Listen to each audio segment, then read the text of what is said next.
mga katambalan, mga hot topic and issue, pag-usapan natin. Update tayo kay Catherine Bernardo na kung saan nga po ay nagse-celebrate ng kanyang 29th birthday ngayon.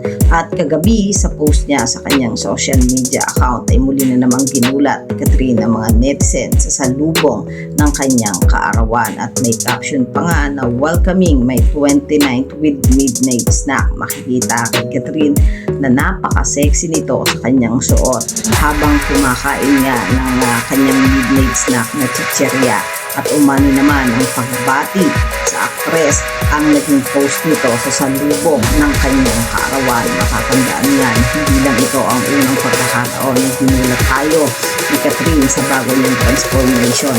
At sa nakaraan niyang pagrampa ni Kat sa bench body of work, makikita na lutang ang kaseksihan ni Catherine at may pa-abs pa ng rumampa ito sa naganap na bench body.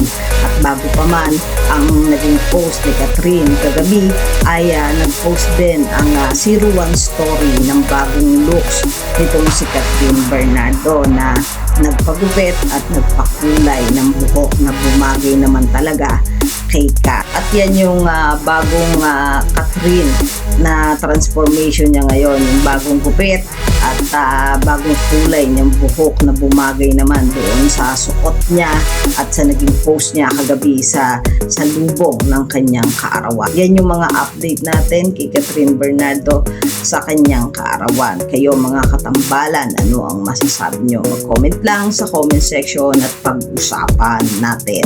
Yan ang mga hot topic and issue dito lamang sa Tambalang JK.